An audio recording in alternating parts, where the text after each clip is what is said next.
They say a good friend will arrive to bail you out of jail, but a great friend will be lying next to you covered in glitter and mustard going, "Cool party, bro!"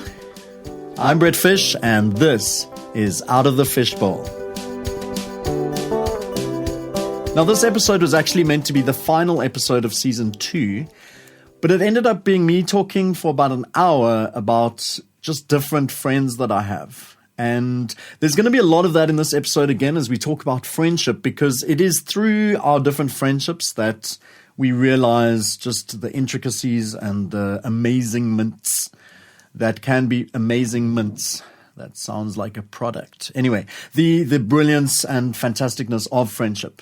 But as I was planning Season 3, it just kept coming back. Because as we saw in the previous episode, when your ship hits the fan, it is usually community or friendship that lifts you up, dusts you off, and sets you on the road again.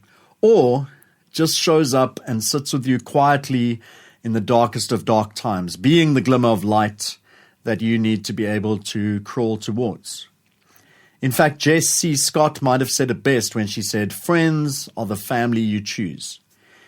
And so we can't always determine the nature of our friendships, but we can always be intentional about being a better friend and seeing how that plays out. And we're going to talk about that a little more in an episode that I like to call Episode 5, A Few Good Friends.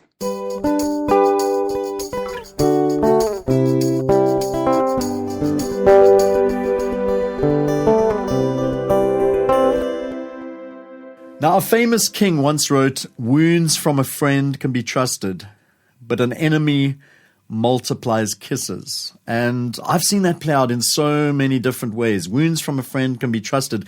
If you have somebody that is a close friend and they say something that wounds you, something that is painful or uncomfortable or really hard to hear, then you can trust it because of the nature of your friendship. But an enemy multiplies kisses. What I've often found with people is that people tell you what you want to hear. They don't want to disappoint you. People tend to shy away from uncomfortableness, from awkward situations, from conflict. And so people will tell you that that song you're singing was amazing or that book you wrote was fantastic, even though the reality might be that it's awful. And in essence, that becomes an enemy because it ends up in you producing crap art and sending it out into the world. And other people that don't know you will just be honest and let you know exactly what was going on. And so what I've found is that it's important to surround yourself with people that will be honest with you in all situations. And there's this phrase, speaking the truth in love, which is really helpful because you can speak truth to people in a way that really just breaks them down and makes them feel awful. Or you can speak hard truth to people in a way that they are left with no doubt that you love them or care about them. And so this week I had a situation where I was on a WhatsApp group with a community of people, and one of the guys in that group sent me a private message basically challenging me on a bunch of stuff that felt like it wasn't deserved, and I was a bit confused, and I had an interaction with him back and forth, and it just left me feeling quite unsettled because I didn't think I was in the wrong, but I really wanted to understand and hear the possibility that maybe there was something I was missing. And so I was having coffee with my friend Mike Cheney the next morning, and I showed him the interaction on my WhatsApp. And he read the whole thing and basically looked at me and responded, "Nah, he's being ridiculous." And that was super helpful because I know in terms of my friendship with Mike that if I was in the wrong, that Mike would have told me. And he would have told me in a way that I had no doubt that Mike loves me, cares for me. But he would have gone, "Dude, you were a bit over the line there," or "that was a bit sarcastic," or "that was not okay." And so it is important. I love this phrase, wounds from a friend can be trusted, but an enemy multiplies kisses. Especially if you're somebody that is wanting to be better, if you are somebody that's wanting to be the best version of you can be, it is unhelpful to have people around you telling you that everything you do is great, and even when it's not. It is helpful to have people that will point out when you've stepped too close to a line, when you've crossed a line, when you are being a bit hectic or being a bit out of control, when your anger has got you into trouble, all of those kind of things, but in a way that comes from a place of friendship and love. And what I've discovered through various friendships in my life over many years is that presence is generally greater than words, and not always, but just somebody being there is so much more important than somebody saying they'll be there, for starters. But even the words that someone gives you, if somebody shows up, if someone is present, if someone is there with you, that is huge. And then the other thing I've discovered is that action is again, generally bigger than words. And there are countless times when people have said, oh, I'm going to do that thing, I'm going to get that to you, I'll be there, and then they just don't pitch up. And the words in the moment that you're hearing the words make you feel good because you feel loved, you feel seen, you feel supported. But if the words aren't followed by action, then it can feel really alienating. It can make you feel lonely. It can make you feel rejected, because in essence, that's what it is. Somebody said something and they haven't followed it up with action. So generally, presence and action are bigger than words. Words without presence or action get old pretty quickly. And this past year and a half, I've mentioned a few times that I've gone through a divorce. My marriage of 12 years broke down. And there was a year and a half period of that kind of playing itself out. And what I often needed more than anything was presence. A hug, a walk, a game, something to get my mind off it, something just to let somebody know, or let me know that somebody was there, that somebody saw me, that they got it, but didn't feel like they needed to fix it, which they couldn't, or didn't feel like they had to say something to make it all right, which it wasn't. And so one of my best friends is a guy called Regan, who we had this kind of tradition. It wasn't regular, it was like an irregular thing. Every couple of weeks on a Friday or Saturday, he would come to my house. I had a big screen, or I had a projector to be able to project on the wall and make a big screen. And we would watch Marvel. We'd watch the latest movies that he hadn't seen yet, or we'd watch some of the series that he was catching up on that I'd seen. And so I'd get to watch it again with him. And he would order ribs from Spur, and we'd have wine. And a little bit later, he added chocolate balls into the mix because he knows me.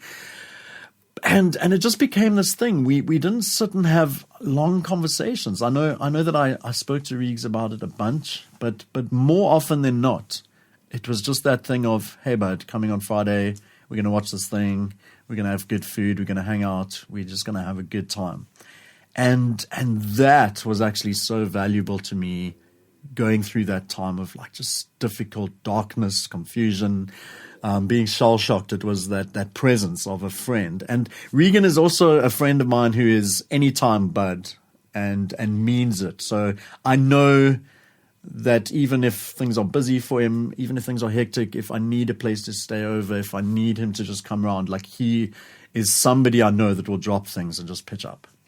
And that is such a valuable thing to have in a friendship. And as I focus on a few of my friends, I'm not, this isn't, the purpose of this is not to introduce you to my friends, but I'm hoping that as you hear that, you will think of your own friends that come to mind. It's like, oh, that's my Regan. Or maybe more importantly, oh, that's how I am to this person. Like, are you this kind of friend? Or maybe there's an area of friendship where you're lacking that you could work on, that you're going to hear through this time. Or maybe there's something that you're going to be able to celebrate that maybe you haven't taken the time to stop. And actually stop right now, message that friend and go, dude, you always showed up for me in this way, and I'm so grateful. And so Duncan is my main friend from school. There are a few others that I'm in a bit of contact with, but Duncan is the only one that I've really stayed in good contact with. And I typically only see him once a week at hockey matches. So we've played hockey for the last 15, 20 years. And because his life is incredibly busy, he's got his own business, he's got family, 3 kids, so much going on. We do make occasions to see each other every now and then. But typically, we see each other at the hockey field, and we'll maybe spend time having a chat afterwards, or he'll give me a call on the way home, or we connect in that way. But Duncan and his wife Megan invited myself and Val to live with them twice. We went to the States about 10 years ago, and in the months leading up to our trip away, they invited us into their home, despite having, I'm trying to think, 3 children. I think at the time they might have only had the 2 boys. And then when we came back from the States and we're looking for a place to stay, again, we got to live with them for a couple of months. It wasn't necessarily easy. It wasn't comfortable. It wasn't less admin for them. And yet they literally put us up in their homes. Duncan is my mate who I can rely on for practical things, anything to do with computers. My Microsoft's not working, or I'm trying to figure out a new mic to get or whatever. Like, I'll get hold of him, and he's always got time to help me in that way. And so, again, Duncan and my friendship looks very different to Regan and my friendship. Both are super valuable in different ways. Both are as important. And it's great that they meet different needs, and hopefully I meet different needs for them as well. Then there's Dreadlock Mike. And Dreadlock Mike lives in Durban, which sucks, but is actually maybe a good thing, because I only ever get to see Dreadlock Mike once a year, once every 2 years, once every 3 years. And he is my belly laugh guy. I don't laugh out loud much. I do laugh a lot, but usually it's inwards. I appreciate jokes. I find things funny on an inside scale. I never hang around with Dreadlock Mike without laughing out loud. And I can't even explain why he does it. We just have some kind of connection. It's probably like a naughtiness a lot of the time. He'll be showing me clips or videos or pictures that his edgy friends have sent him. But a lot of the time, it's just the vibe when we get together. I can just be absolutely myself. We often end up playing FIFA. It's the one time I ever play FIFA. We'll play FIFA through the night. We'll have nachtmusic mixed with melted top deck. Lately we've started doing a road trip because he's got a great little sports car. We head out and spend the day driving around Durban, Pietermaritzburg, and go visit the German restaurant and go to all these cool places. And it's just kind of the regularity of these trips. I go to Durban anytime I can because a lot of my favorite people live there. And I think it's the nature of Mike not being around every week, actually. That it's something to look forward to. When I hang out with Dreadlock Mike, it is good time. I know it's always going to be good. I know the laughs are going to be there. I know there will be serious conversations. Mike has this habit of making a statement, and then I agree with him, and then he spends 30 minutes arguing about why I'm wrong. And it is the funniest, most frustrating thing ever. But we just have this weird, strange friendship that works, and we just step into it as if we've been hanging out for the last couple of years. Even his dog Bella loves me, and I'm not a super dog person, and his dog is not the prettiest dog in the world. Sorry, Bella, but I love Bella. Bella loves me, and so when I go there, Bella just is all over me, and I love it, and so that's cool. And then he married one of my ex youth girls, Nancy Twin. And so it's a 2-for-1 offer, because when I go visit Mike, I get to hang out with Nancy, and we actually overlap in a lot of the acting or improv or justice areas. And so we always have good conversations, and we connect in a number of different ways. And so Dreadlock Mike is this different kind of space in terms of my friendships. And he's been somebody that also during this difficult time, just every now and then be able to get hold of him on a phone call and just chat to him and just be able to speak my heart and just be open and know that he's not going to judge me. He's just going to let me just be however I need to be in the moment. Like we need somebody that we can just laugh with, that we can just be silly with, but also be serious with. And the thing that I want to encourage you to do, again, like I'm mentioning a bunch of names that maybe mean nothing to most of you, but be thinking of and naming your friends and recognizing yourself in this as you listen. Like, am I that? Who am I that to? And I imagine that you're not the same kind of friend to all your friends. You probably have different groups of friends or different people that I don't want to say fulfill a purpose, because then it sounds very kind of interactual. What's the word I'm looking for? Contractual.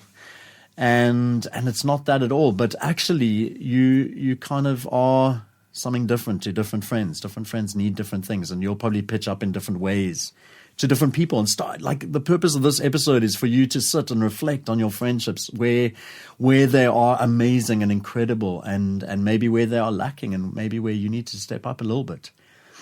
And then no conversation about friendship will happen without me talking about Rob Lloyd, my best buddy, who sadly died in 2015 of cancer. Rob was my 3 a.m. buddy, and I was thinking of calling this episode your 3 a.m. friend, because that is so key. Who is the friend that at 3 a.m. when everything goes wrong is the one on speed dial, that you phone, you know they're going to pick up, you know they're going to drive right there and pick you up. And in this last year and a half that's been so difficult and dark for me, I really missed Rob, because I know more than anyone else, Rob would have showed up. And so there was a Rob-shaped hole in my life. And I've got so many good friends, and people have been so amazing and fantastic during this time. But there were so many times when I was just aware, especially when loneliness set in, especially when it was just me watching series on the couch again, where I know Rob would have just pitched up. He wouldn't have tried to fix things. He would have had wise things to say, but he would have spent most of the time just being there and just hanging out. And so I missed Rob. Why is Rob my 3 a.m. friend? Well, there was a time a number of years ago, 10, 15 years ago, where a bunch of us were at this group thing, and I can't even remember. The fact that it was these 3 particular people was strange because we were friends, but we weren't kind of close friends or anything like that. But myself and Candy and Travis ended up thinking it would be a great idea to go and toilet paper the deacon's house from the church that we were all part of. And so there was some party or something happening at Candy's house, and we thought that was a great idea. So we had black clothes. I don't know if we planned it in the moment, because I can't imagine how we just all had black clothes on. But somehow, maybe we planned it in the future and then did it then. But I feel like it was this idea that we just did. And somehow we had black clothes and a balaclava or beanies or whatever. And then we got some black face paint to do like camouflage stuff, not blackface stuff. But had like the stripes on our face, and we thought, cool. And this was like 1:00 in the morning. We are going to go to Lakeside. These are pretty cool people. We're going to toilet paper, which isn't even a thing that happens in South Africa. This is something we've seen from American movies, I think, where you just hoy toilet paper over the cars and over the bushes, and everyone has a good laugh about it in the morning or something like that. It kind of feels like a university kind of prank vibe. But anyway, somehow, and there was no alcohol involved, somehow we just decided this is a great idea. I feel like Candy's dad actually played a part in convincing us, but we won't make him guilty, but I feel like there was like some influence there as well. Anyway, we go out, we do this thing. We are putting toilet paper around the cars. We have parked our car just around the corner, so it's out of the way. Backpack with all the stuff is on the driveway next to the house that we're doing, and the car keys are lying next to that. Busy doing this stuff, and then the wife decides at that point in time, in the middle of the night, she needs to go to the toilet. So she probably didn't decide it, but she goes to the toilet. She's in the bathroom, and she sees something happening out in the garden and just screams. Now, even looking back, context of South Africa, this is not a great idea to be doing stuff in people's gardens in the middle of the night. But anyway, back at the time, we're doing it. We hear this blood-curdling scream. I run, Travis runs, we pick up the bags and everything that are next to us, and we just run around the corner. Candy only had one thing to grab, which was the car keys, which she didn't grab. So we down the side street, we down another side street, we are out of breath, we are pooping ourselves, we are so scared. People are outside, we hear dogs barking, things are going on. We are like, phew, okay, we made it out, everything's cool, where are the car keys? Like, yeah, about that. And so we realized that the car keys have been left on the driveway. They've obviously been found. People are wandering the streets. Fortunately, no one has found us. And it dies down, quietens down. It's now 3:00 in the morning, and we are sitting wearing black stripes on our faces with cars that have laptops and cameras in them. So we couldn't just kind of figure out a way home and just leave stuff there. It's like, no, this is pretty bad. And so I decide, Rob Lloyd, he's the guy. I phone him up, and in probably one of the most awful things I've ever done to him my whole life, he answers the phone 3:00 in the morning, and my first words to him are, "Oh, Rob, you couldn't sleep either." Rob gets up, drives to Candy's house, gets the spare car keys, without even question, comes and rescues us. And the thing about Rob is that wasn't an anomaly. That's who Rob was. Rob was the guy who would pitch up. Rob was the guy who would serve each other. There's a verse in the Bible, serve one another in love. Rob epitomized that. I remember there was a time when I used to hold these meetings, and I hate meetings, but I used to hold like meetings for people that were feeling victimized from the church, or they felt like they couldn't be part of a church. And I tried to create a space where people could just come for engagement and conversation. And Rob pitched up with his buddy Moritz, and they were both wearing white shirts that he'd made into not a meeting shirts. Like he literally made a shirt just to support and encourage. And Rob would do those things. The last memory, or one of the last big memories I have of Rob, is my 40th birthday. Him and Duncan that I spoke about, and another friend, MJ, had practiced this song that I knew nothing about, a Mumford song, and they performed it for my 40th birthday, changed the lyrics a little bit to relate to me, and they had all these instruments that they'd made out of pizza boxes. It was hilarious and chaotic and crazy, but that was Rob. Rob was the guy who was going to pitch up. He was going to put his heart into everything. He was going to always be there, but he was the guy you could call at 3:00 in the morning. And so the question to you is, are you that for anyone? Somebody has a crisis. Do they know that whatever the thing is, no questions asked, you will be there, you will pick them up, you will pay the bail, you will get them out? Do you have people that know that you are that person? Are you that person? We all need a Rob.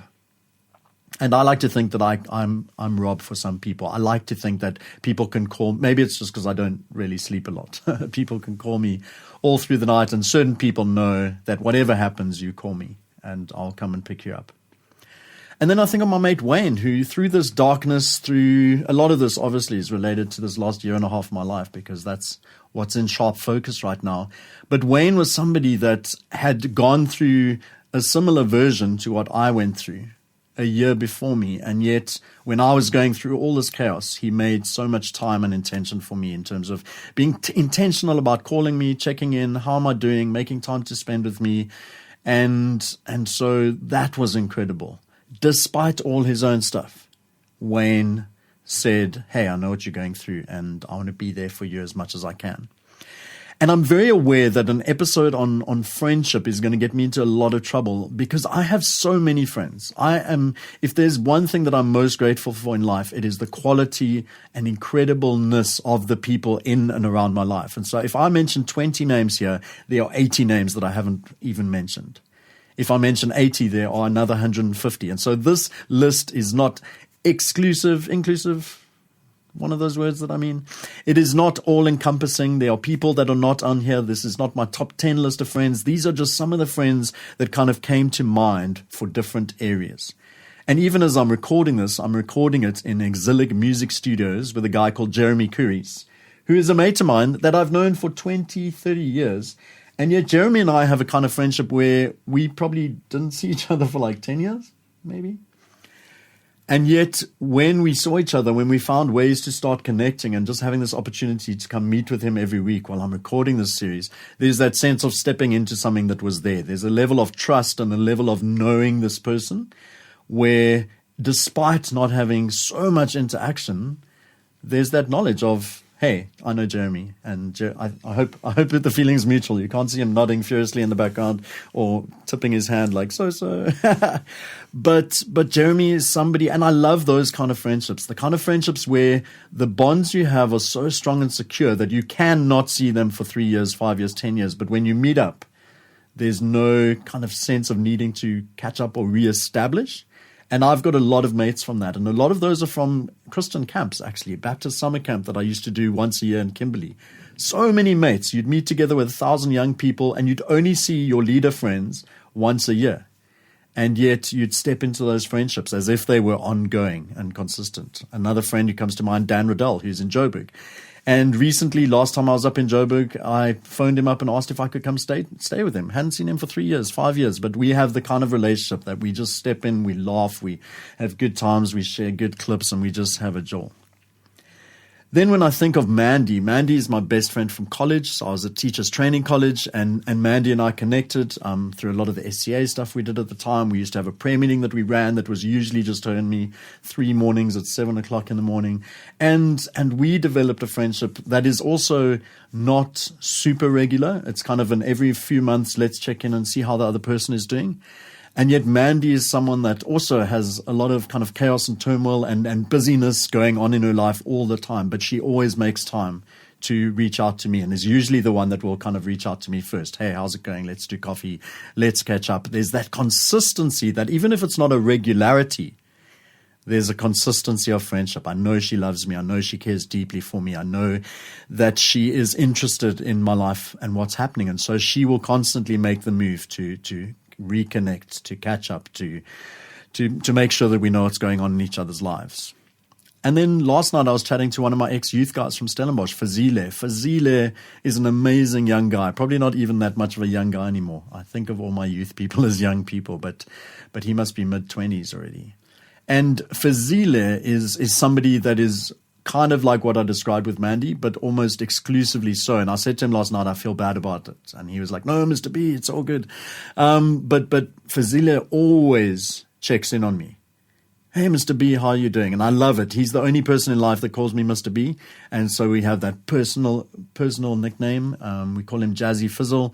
And he was in my youth in Stellenbosch for 7 years when I was there. And we've maintained connection. And he used to come on camps with me, and we used to find different ways of connecting. And every now and then we kind of reconnect and meet up and go hang out. But Fazile has been amazing in terms of being the one to always reach out to me, and I need to be better at actually checking out in with him. And so last night was actually one of the less frequent times of me messaging him.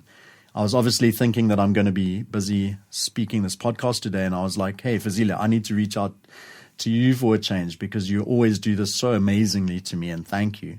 And he just affirmed the friendship that we have and different things that we'd had. And so it doesn't, I don't think, feel one way from his side. It feels mutual. And we'll get to that in a moment, because I'm going to be looking at this idea of giving versus getting when it comes to friendships. And then I've got to mention Keegan Davids and Charlton, because those are two of my friends from more modern, recent church spaces that have been they're amazing young leaders, not even, again, so young, mid-30s or low 30s young leaders that are phenomenal. And Keegan and I are busy helping run a youth group together, but we have connected in a number of different spaces. I'm on the board of an organization called SJLA that he heads up. And for me to be in a space with Keegan is just a gift every time. He speaks such wisdom. He has such care and compassion for people. He is somebody that truly, more than most people I know what it means to mentor young people, and mentors a number of them into kind of a mentoring process with other people. He's amazing in terms of soccer stuff that he does. He flies across to the States to do soccer camps, and he is always involved in a whole bunch of different things, doing phenomenal stuff. But when you're one-on-one with Keegan, you get his full attention. You get a sense that he sees you, that he's passionate about you, that he wants you to be thriving, and how can this moment kind of link to you thriving better. And so Keegs is someone that I just have so much love and respect for. And yeah, he even last night he messaged me just to mention a thing about friendship that I'd tweeted on the Twitterer. And yeah, there's that sense of leaning in. There's a comfort when you have friendships like Keegan, where it doesn't take work or effort. Anytime you spend with them, you just walk away feeling like a better person, and you just want to spend more time with them. And then Charlton, or Charlie, is my blood donation buddy. He's also somebody who I think more often than me kind of connects with me. We're both quite busy, and we both kind of sporadically connect with each other. But we started giving blood together at Blue Route Mall. We synced our blood donation times, and it kind of got a bit unsynced through one of us getting COVID recently, and so we've been a bit staggered, but we're trying to meet up and get that going again. But just that mate that you can call to go and lie down in a bed with you while people jab you with needles. We all need a friend like that, right? Charlie is somebody who likes to think outside of the box, and he likes to challenge authority, and that's kind of a role that I've had in many spaces in my life. And so to see another young leader come up who has that kind of passion and that kind of boldness, and sometimes maybe acts in some of the ways that I used to, which now I might think differently about. And so it's so interesting seeing it happen in him. And do I say, whoa, hold back, or do I celebrate it and encourage him? And I find that I learn so much about him, or so much from him, in the ways that he challenges things, and often does a much better job of really just being able to name what is wrong and name the questions that the systems and structures are upholding in terms of an area of injustice, whether it's to do with the homeless or to do with church stuff that we connect on, or the marginalization of people, or wealth versus poverty. Like Charlie is somebody that makes me think and challenges my thinking and challenges the way that I challenge other people. And so I'm super grateful to have him in my life. And as I said, there's so many more. Let me just finish with two more, and I'll probably think of another 20 as we're going. But Sam and Debbie are two of my longest platonic woman friends now, I guess. They started as girlfriends, not girlfriends. But I met them on Baptist Summer Camp 100 years ago. And actually, fun story is that I met a friend of theirs, Kathy Gordon. We traveled on a bus to summer camp the one year, and then we connected. And that was back in the day of writing letters to people. And so I used to write kind of paper letters to Kathy, and we stayed friends for a long time. And then she introduced me to Sam and Debbie, who have become two of my favorite people in the world. Debbie also lives in Durban, which is why I always try to get back to Durban. And Sam is now living in New Zealand. And so we've recently reconnected through Zoom and WhatsApp and a shared love of crazy, funny TV series and things like that. But the two of them probably, I don't even know how to describe it. I would say they are my biggest champions. They have championed me and cheerled me and supported and loved. And we just have a bond that has always been platonic. And I know people have question about that. Can a guy and a girl be in a relationship without it ever being something? And yet from day one, I think it was super clear and obvious that it was that. And so it never became complicated or confusing or anything like that. I mean, there is a fun or not so fun story where they were both convinced that a friend of theirs was into me, and then I got convinced that she was, and then she wasn't, and it just ended up pretty awkward and embarrassing, but we won't go into that. But Sam and Debbie, and then Debbie married Barry, and Barry is now a really good mate of mine, and that is another good thing, to have friends who are couples and you really get on with both of them is phenomenal. So any time I go to Durban, I end up staying with Debbie and Barry. And they actually also, just like Dreadlock Mike, maybe it's a Durban thing, they get me to laugh out loud. We really have good time together. Debbie is such an amazing leader in the church of young people, just in every possible way, and especially in areas of justice. She lives it out, and she is somebody who I think, more than most people I know, reinvents herself. I don't know if that's the best way to describe it, but looks at the way she is or the way she's done things or the way the institution she's part of has done things and says, we can do better. How do we do better? Who are the people we can get in to teach us how to do better? And so I've seen Debbie just learn and embrace learning and invite learning more than probably anyone I know, and then change and transform and stay in the same spaces, but be different in those spaces and carry people along with her. She's a phenomenal leader of people and one of the most amazing women I think I know. And super amazing that it's Debbie and Barry. And so we hang out together. And then Sam and I just have this great connection. It's also a lot of laughter stuff. We have a lot of private jokes and stories that go way back, and just incredible stories that will mean nothing to you, but I just say a word to her, or a phrase comes up, or an animal, and we will both be in hysterics, knowing that exact moment that thing happened. And so she was also super supportive to me through this last year and a half, just knowing that there's somebody who just totally loves you. And I think, especially because in some ways my identity took a bit of a knock, when you go through something as hectic as divorce, this thing of a person not any longer wanting to be with you. There's a sense of identity, like, what about me? What did I do? Who am I? What is wrong with me? And Sam has been one of the people that has just been amazing in terms of affirming who I am and helping me try to believe the things about me that I used to believe were true, and believe that I am that person, that there is goodness there, and not to say that there aren't things that I need to work on or fix or get better at, but just amazing to have people in your corner that you know will just back you no matter what. And not to say that they will, not the no matter what actually, because if there's rubbish, if there's crap, if you're stepping out of line, these are all friends that will call me on it. They won't allow me to kind of disintegrate into madness or be chaotic or whatever. They will call me on it. And I know that calling out comes in love. And so it's amazing and incredible. And so we have that phrase, friends who are family. And in these podcasts, I like to talk about Jesus. You know, I'm somebody who tries to follow Jesus, and there's an amazing story about Jesus, or I find it amazing. And I think it's one of the lesser known stories about Jesus, or one that people don't tend to preach on this or think about it much. And I think it happens when Jesus has just healed this dude who has been lowered through the ceiling. So there's a paralyzed guy. 4 of his friends come to Jesus, but there's a crowd around Jesus. They can't get to him. And here's a lesson on friendship. They climb onto the roof of this building and make a hole in the roof to lower their friend down with the hopes that Jesus can heal this guy. And Jesus ends up healing him. But what kind of friends to risk embarrassment, to be kind of single focused in their intention? We're going to do whatever it takes to get our friend to Jesus. And so Jesus has just done this big miracle or whatever, and the crowds come to Jesus and they say, Jesus, your family are outside. And Jesus responds by saying something along the lines of, this is my family, my brothers and sisters here, the people that do the work of the Father, like this is my family.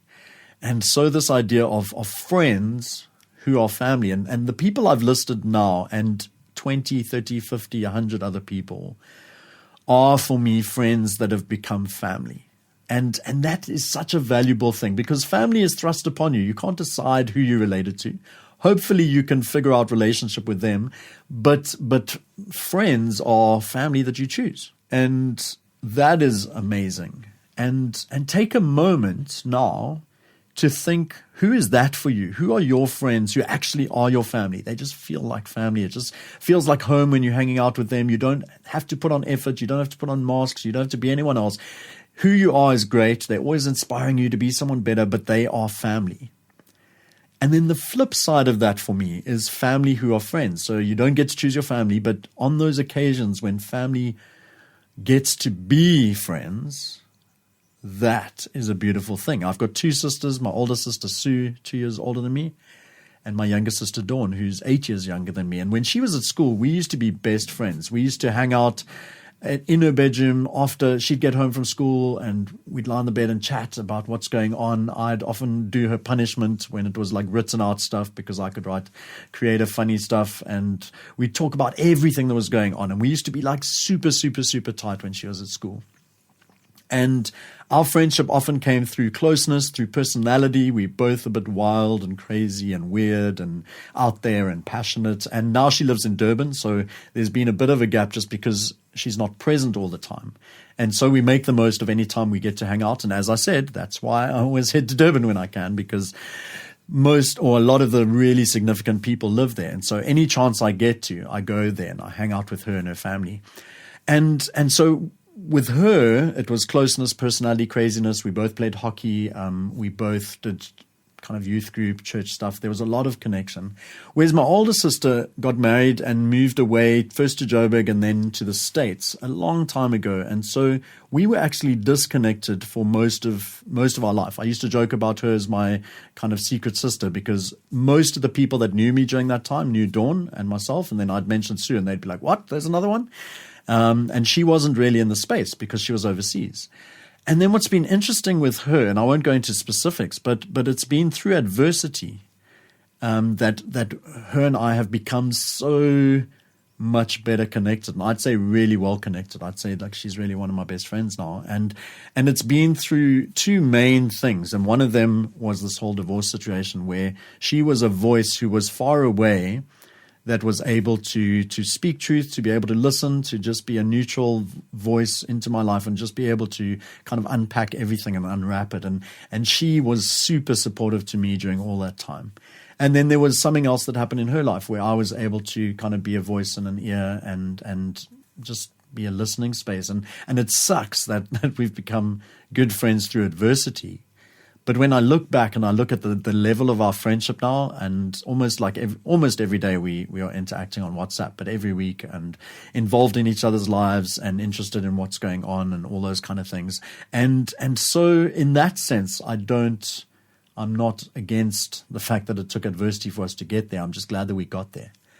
And so two very different friendships, but both a case of family who are friends. Family aren't necessarily friends. It's not something you should take for granted. But for some of us, when our family can be our friends, that is incredible.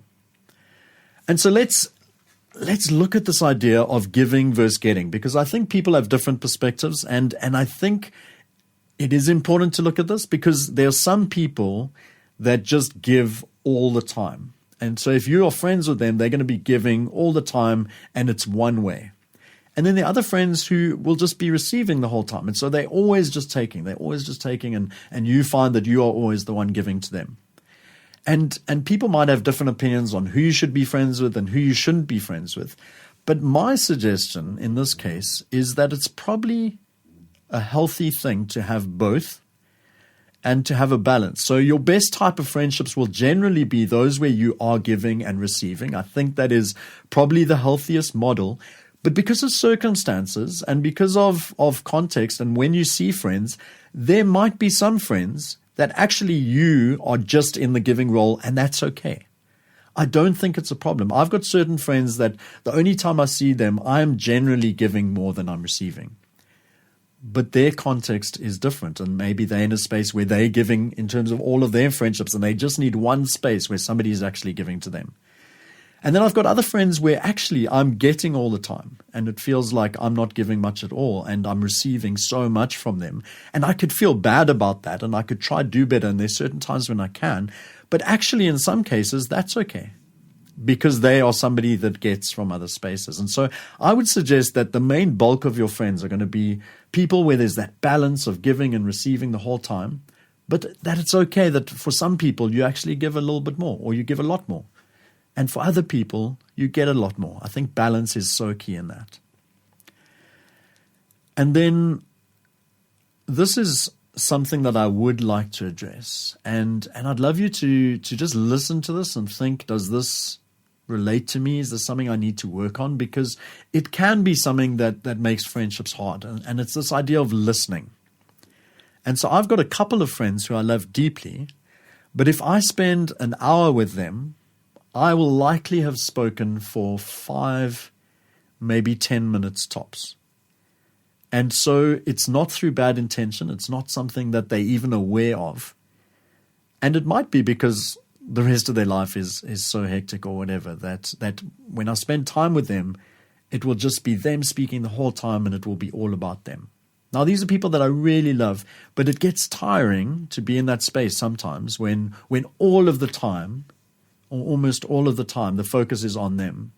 And there's not time and care taken to listen to you and to kind of seek more of that balance of friendship. And as I said, I think it's unintentional. I don't think it's a malicious thing at all. I think there are people that are just unaware of this. And so this is the question that I want us all to sit with. And I need to be holding this in all of my friendships, because they don't all happen in the same way. And there might be friendships where this is something I need to hear right now. And I need to be, oh, yeah, that's right. Are you aware of the time that you speak versus the time that you listen? So take some pause on this. And we've seen it in conversations around the business table where you've got men and women in a business, and people have actually timed how much time are men speaking and how much time are women speaking. And in that context, you wouldn't say, oh, it's a patriarchal environment or it's sexist or whatever. But if you look at the figures, you go, oh, okay, that's happening. And none of the people in that meeting, well, I think the woman would be very much aware of it. None of the men in that meeting would leave the meeting thinking only men spoke in the space.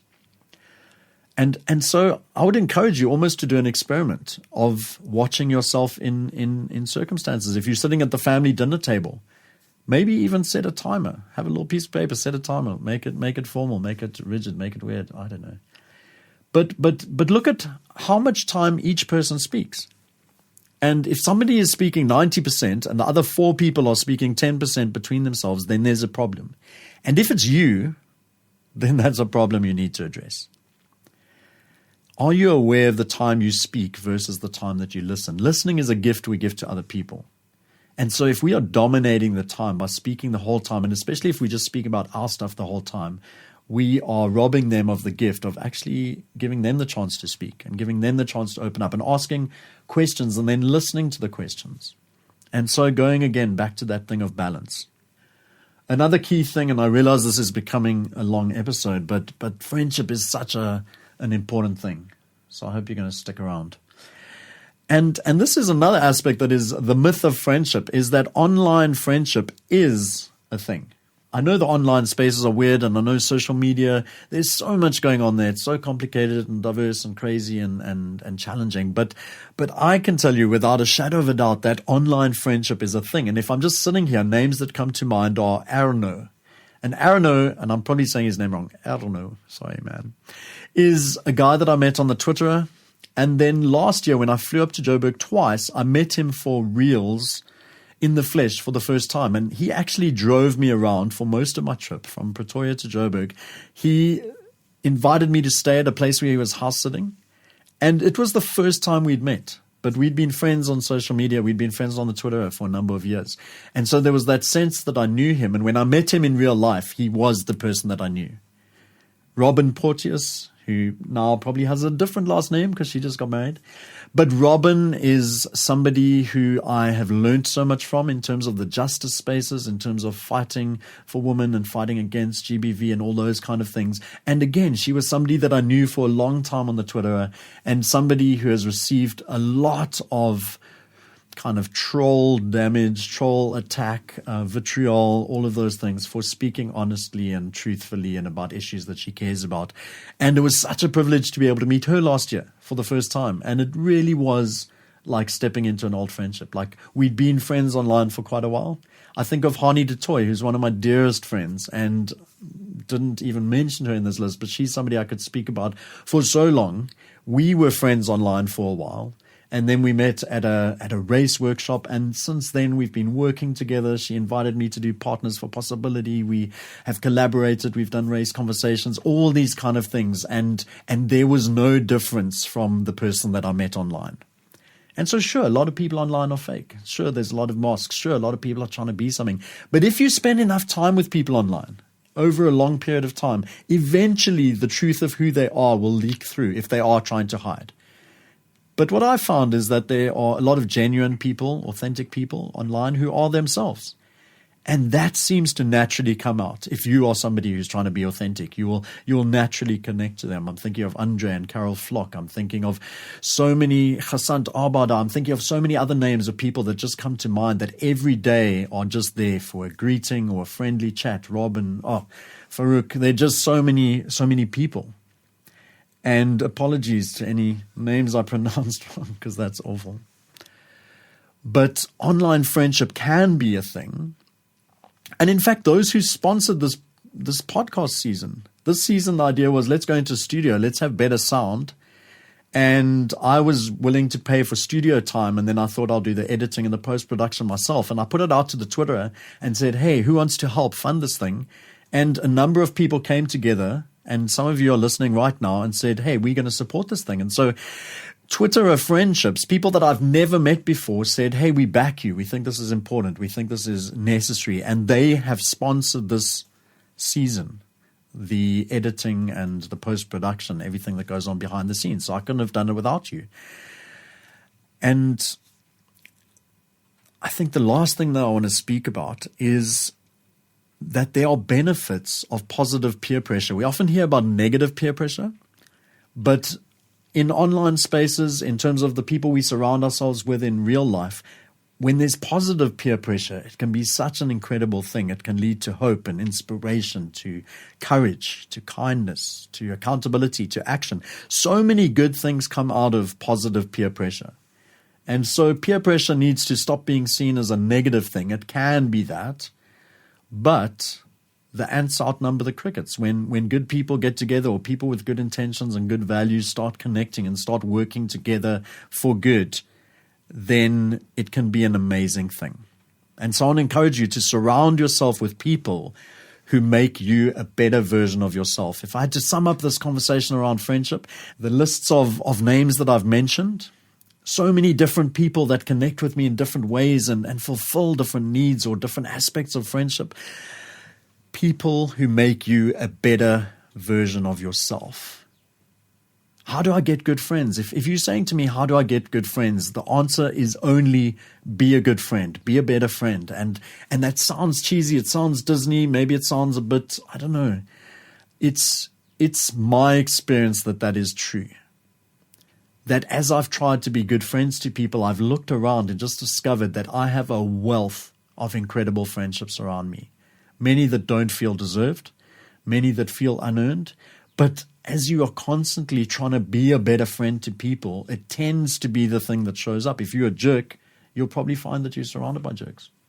And so this whole thing of you can't do anything to suddenly have a bunch of best friends or better friends. You can't suddenly kind of create that. But what you can always do work on is yourself. When you look in the mirror, how can I be a better friend? Am I a 3 a.m. friend?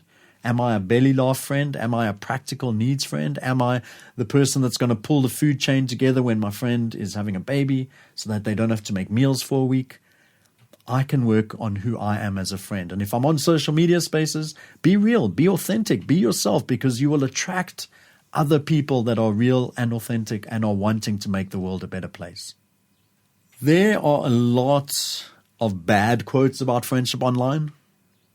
I read through a bunch of quotes to try and find something to use for the show, and there are a lot that are just super cheesy, but also a lot that are just not true as well. And I'm not really a nap person, but I know a lot of people who are, and I feel like this quote sums up friendship so well with those people in mind. And it goes like this: real friendship is when your friend comes over to your house and then you both just take a nap. Or maybe this one, which resonated even more with me: find a weirdo like you and never let them go. And I know my friend Sam in New Zealand is listening to that and just cheering because she knows it's her. And Dreadlock Mike knows it's him, and Keegan and others. Find a weirdo like you and never let them go.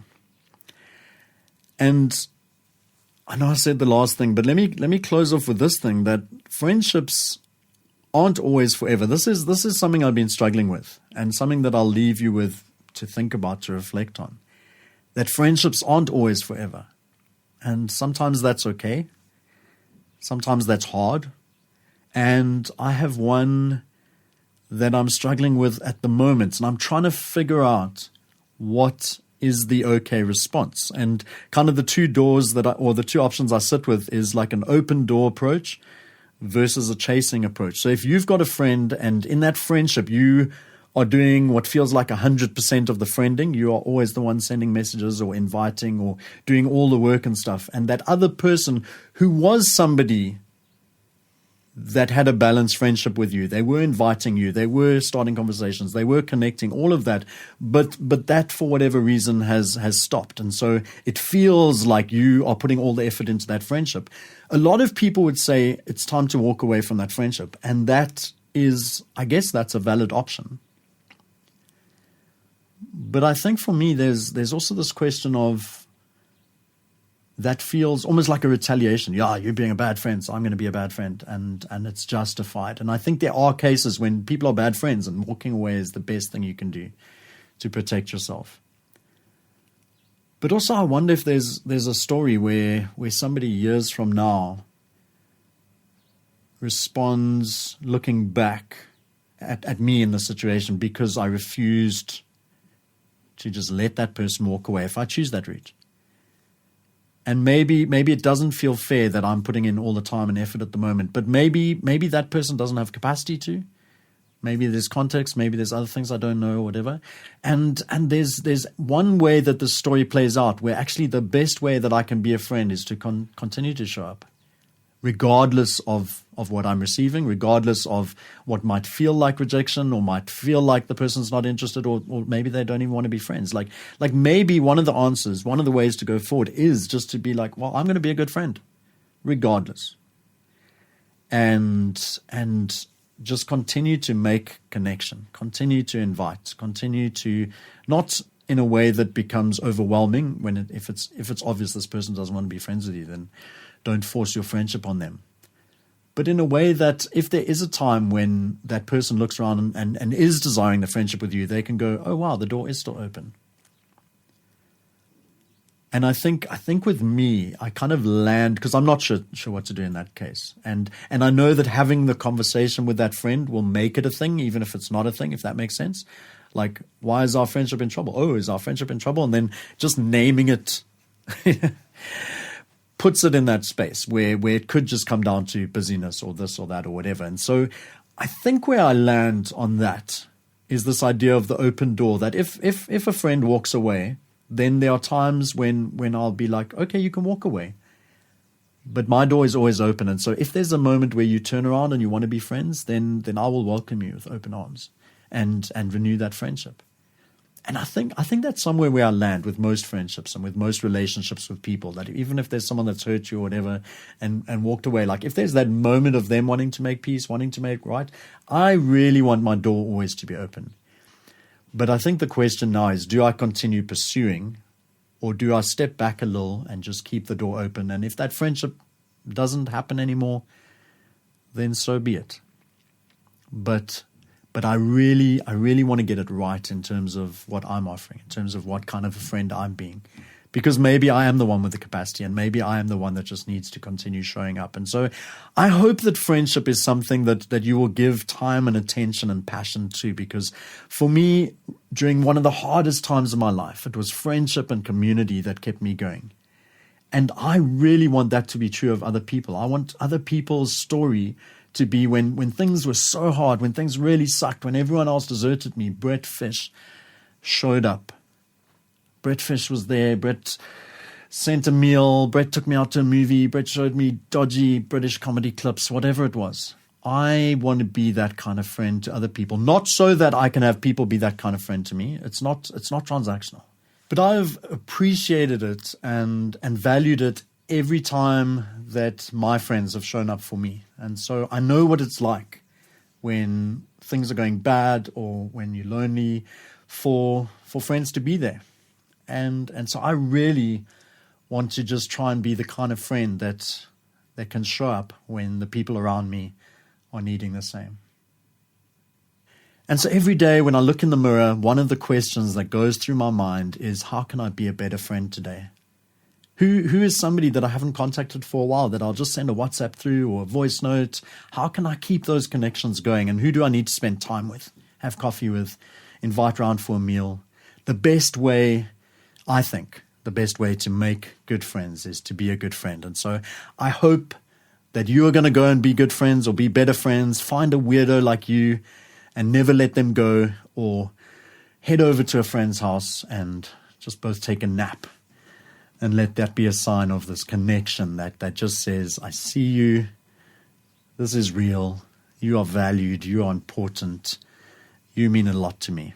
Shout out to all of my friends that have listened to this episode. If you heard your name mentioned or if you didn't, there are so many of you I didn't say, but I'm so grateful for each and every one of you, and I hope that I can be a better friend to you.